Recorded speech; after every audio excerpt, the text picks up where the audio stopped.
There are 5 developing countries in the BRICS group of developing market nations: BRICS, Brazil, Russia, India, China, and South Africa. Turkey has officially asked to join this group.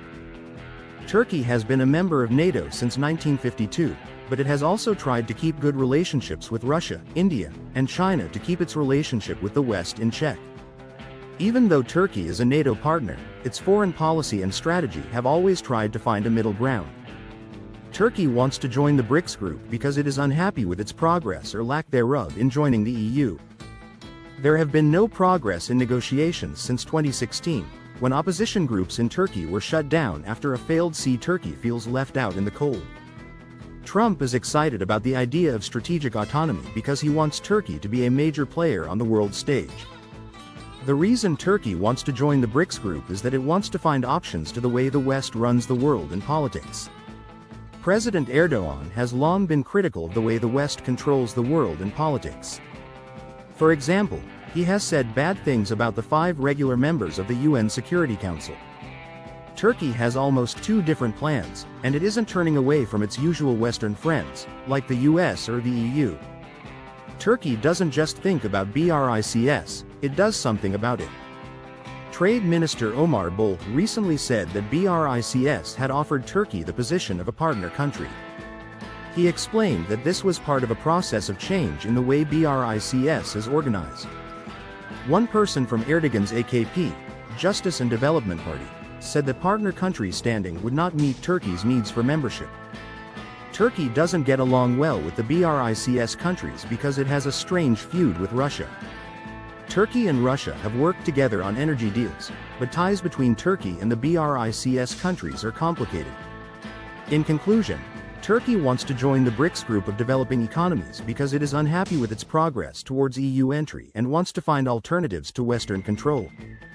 Turkey has a complicated relationship with the BRICS countries, and it's still not clear how joining could change Turkey's duties to NATO. Turkey has been in talks with both Russia and the US about its ties to NATO, Ukraine, and the Black Sea Grain Project. To keep good relations with both Kiev and Moscow, Turkey has been helping to make deals like the Black Sea Grain Plan possible. But since Putin pulled out of the deal in July 2023, Turkey has been working to build a strong relationship with Putin. Putin has said that Erdogan is a strong leader and a trusted partner. There have also been some interesting developments between Turkey and China. For example, Foreign Minister Hakan Fidan made the first high-level official visit from Turkey to Beijing in 12 years, and BYD, China's biggest electric car company, invested $1 billion in a new plant in Turkey. The RCS, which makes up a third of the world's GDP, is a good choice for Turkey because it gives it access to new trade lines and markets. The top ambassador for Turkey said that joining the RCS bloc wouldn't be a good idea if Turkey was already a part of the EU.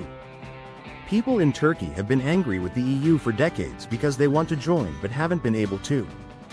No progress has been made in the talks, so Ankara is now considering other choices, such as joining the Association of Southeast Asian Nations, ASEAN, or the European Union, EU. Turkey has made it clear that it wants to build relationships with both the East and the West at the same time. This shows that it wants to balance its relationships and not just rely on Western friends. The process for Turkey to join the EU has begun, and Western partners are worried. A lot of people don't seem to agree with the EU that all potential countries should strongly back European ideals. What the EU does next will depend on how Turkey's Western partners handle the talks. In June, President Erdogan said that Turkey can become a strong, wealthy, and well-liked nation if it builds ties with both the East and the West at the same time.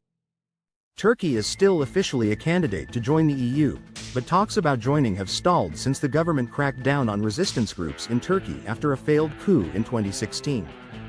What happens in Turkey's talks with the EU and its Western partners will rest on how they respond and whether Turkey can use this to its advantage to improve its economic standing in the world. It's not just Turkey that wants to be a part of the BRICS project.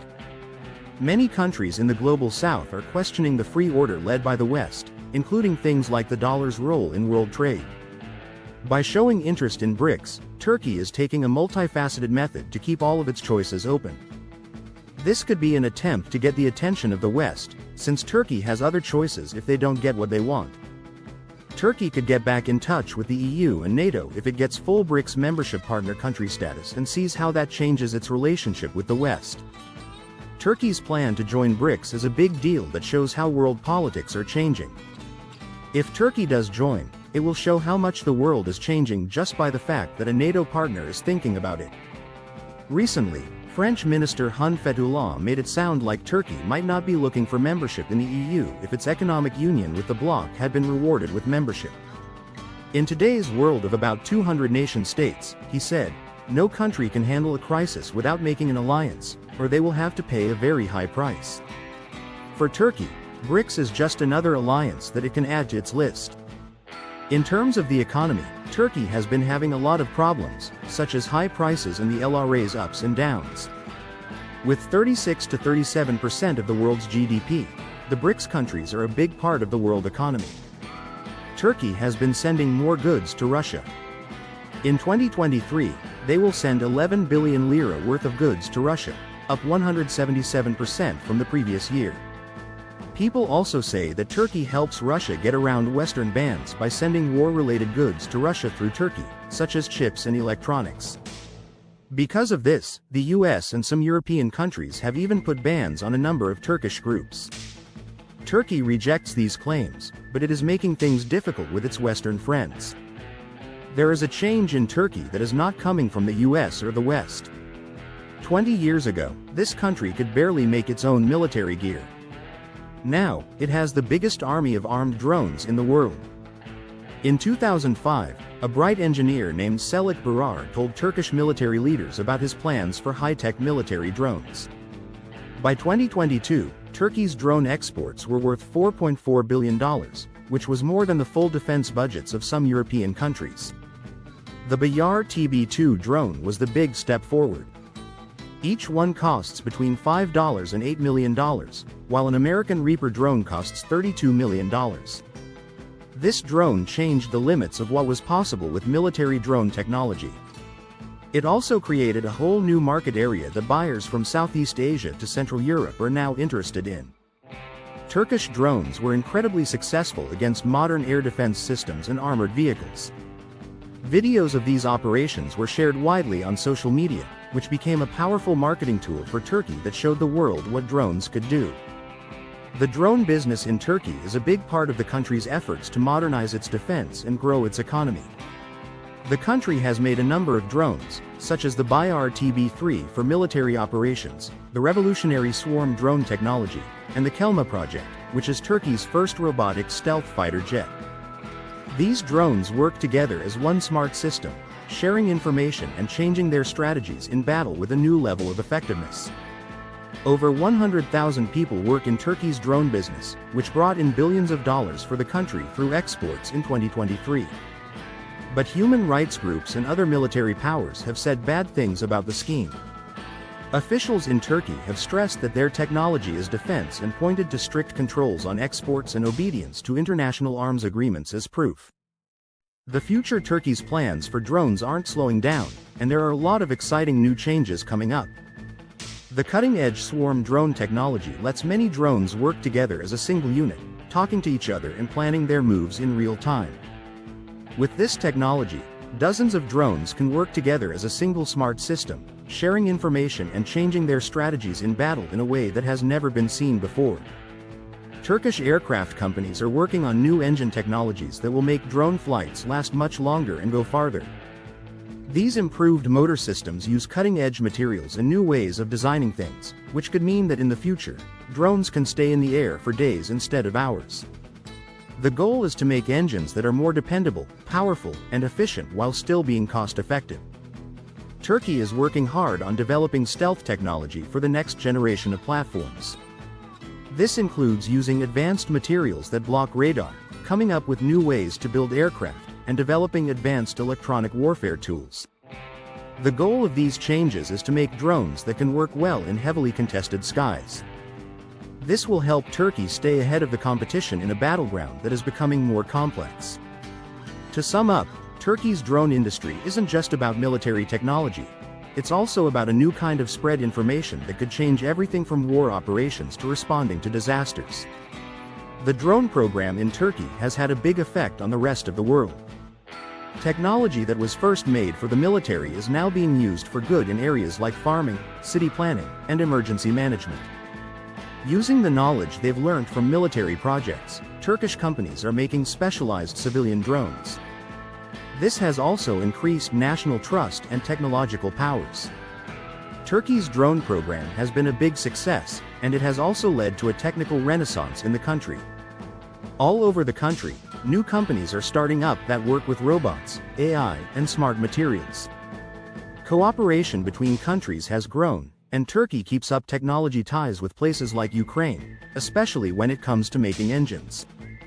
But by 2027, the world market for armed drones is expected to be worth $33 billion, and Turkey is getting ready to get a big piece of it. In the next 10 years, there will be new problems to solve because of more competition from old forces and new drone makers. Turkey has become a big player in the 21st century, but to stay there, it will need to keep coming up with new ideas and changing to meet the needs of the battlefield. China has threatened to destroy the economies of France and Italy because the European Union put taxes on Chinese electric cars, EVs. This has started a trade war. The EU has decided to put extra duties of up to 38% on Chinese electric vehicles, EVs. These duties will go into effect in November and are meant to fix the unfair prices caused by China's government handouts. It's still not clear what effect these taxes will have on EV sales in China. Even with duties as high as 30%, some Chinese companies might still be able to make a profit. The Rhodium Group did some maths and found that with a 30% tax, 5 out of 6 models from BMW, which is China's biggest EV maker, would make money, but a Tesla Model 3 made in China would lose money. From this information, it looks like the EU's taxes won't totally keep Chinese EVs from entering the European market, but they will change the way competition works. China has made it clear that it plans to respond against important parts of the European economy, such as the car industry, luxury items, and farm products. China is looking into EU imports of pork or dairy goods from places like Denmark, the Netherlands, Germany, and BR brandy and wine from France.